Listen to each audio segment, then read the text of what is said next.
Hi, this is Chris Sorel, AI Advisory Practice Lead at Catalyte, and today we're going to be talking about upskilling for AI. So, when we talk about upskilling for AI, it's important to break it down into the different types of AI because the skills that are involved are going to be different depending on the type of AI you're implementing.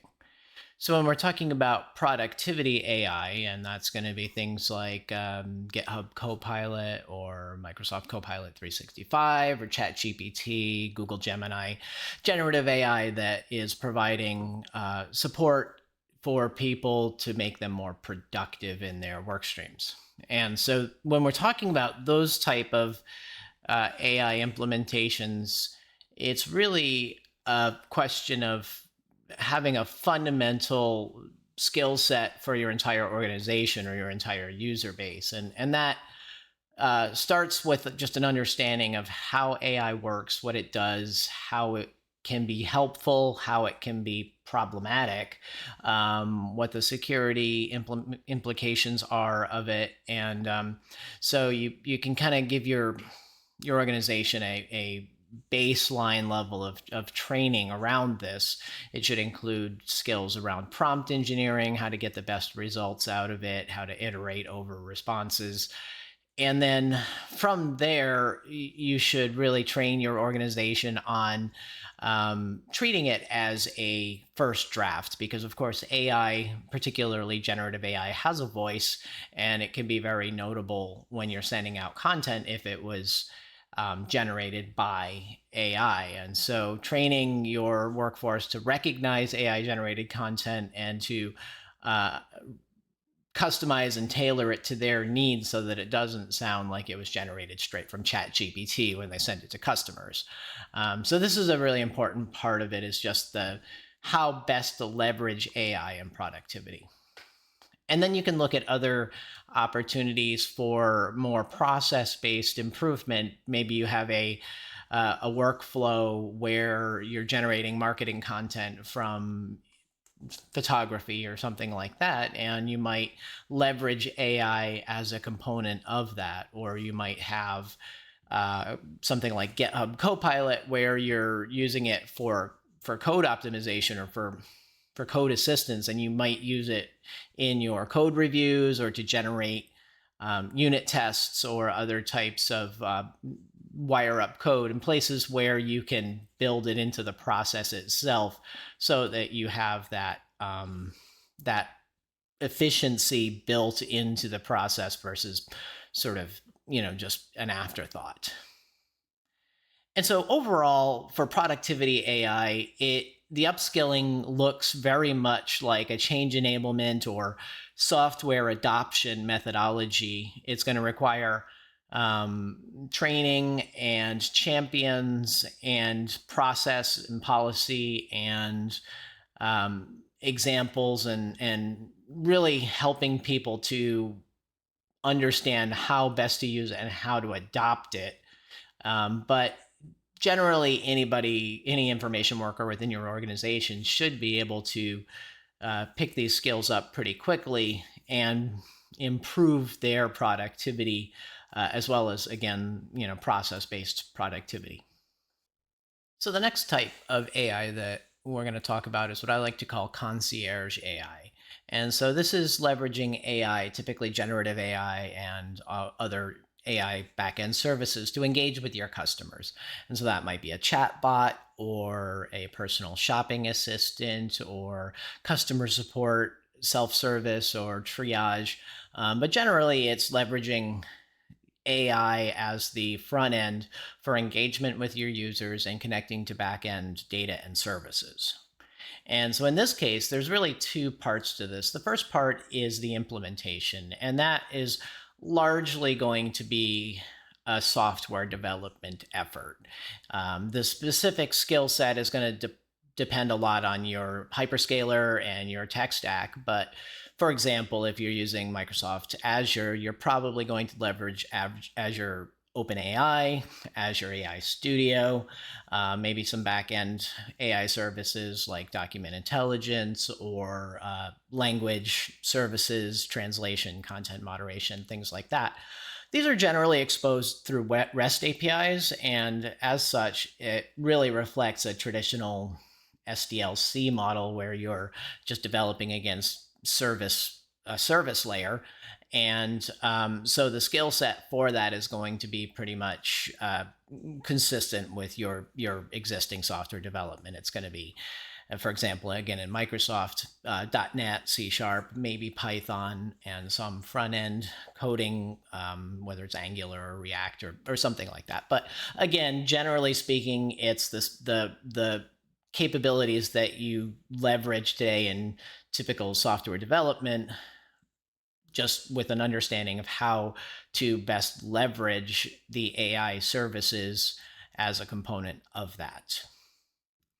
The second part is really the sort of the model training and maintenance side of it. And this, while it may require a little bit of data science capability, when we're leveraging these services, typically our task is to make sure that our data is available for our AI system. And so generative AI isn't necessarily great at querying databases or things like that, but it can generate database queries. And so you might need to do things like retrieval augmented generation, or you may need to run analytics ahead of time so that you have analytical data available for your AI system, or you may need to index some content into like a vector database. And all of that is really preparing your data and standing it up in such a way that your AI systems can engage with it in the way that is best suited to them.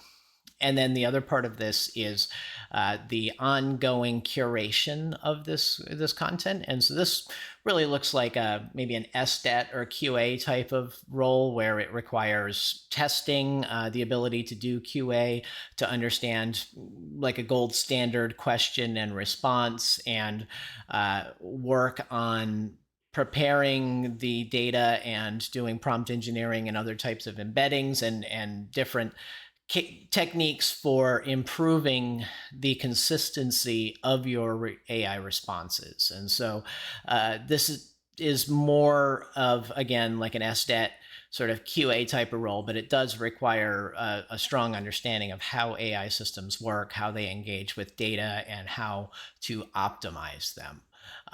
But again, none of this likely involves heavy data science.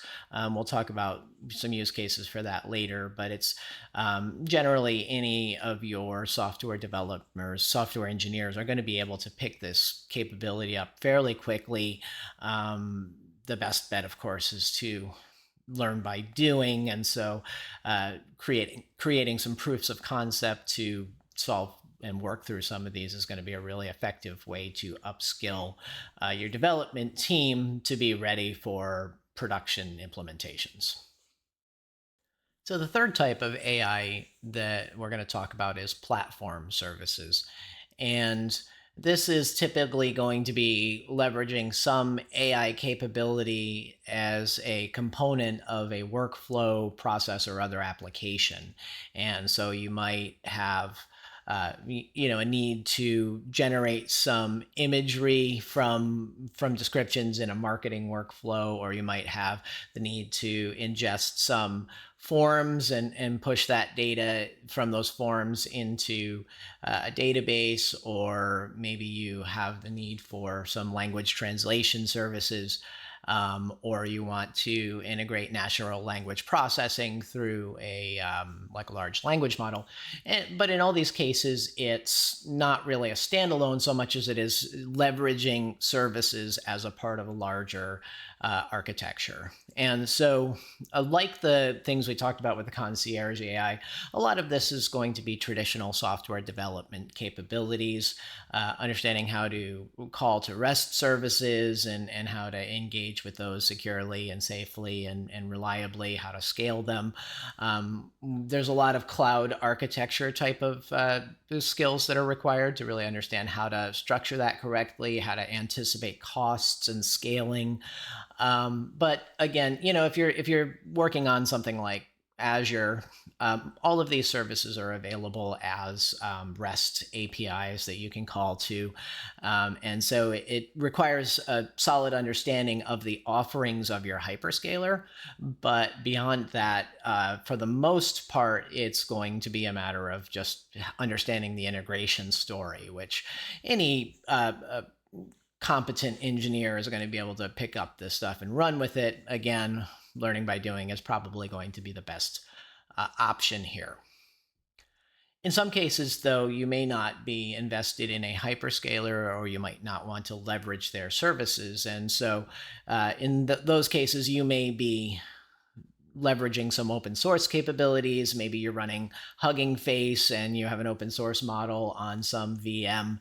And that's going to require a little bit deeper understanding of how to set up and configure a model, how to train it with data, and then how to run that within a like a virtual machine or some environment. Similarly, you might be running like a small language model in a browser or locally on a device, and so those are going to require a bit more understanding of the inner workings of the AI platform. But ultimately, again, are more of a software development methodology than they are like a data science methodology. And so generally, your most important components here are going to be understanding what the right services, what the right models are for your use cases, and ultimately how to architect those, how to plan for cost and scale and your other business requirements. So you can continue to leverage your SDLC and your capabilities around that. Your upskilling is primarily going to be around understanding the services and capabilities they offer. So lastly, we've got machine learning and predictive analytics, and this is going to be really where the greatest skill requirements come in.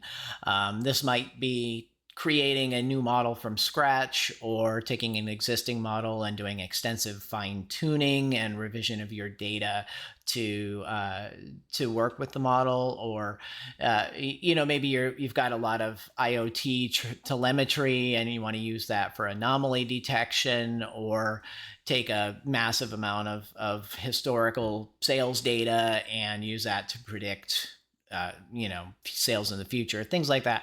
All of this is going to require data science capabilities, heavy math in terms of statistics and linear algebra, a strong understanding of the way that AI models work, the way that neural networks work, and a strong understanding of how to train a model, what types of machine learning algorithms are going to be most applicable for your use case. And all of this, of course, requires pretty extensive capability and experience in data science.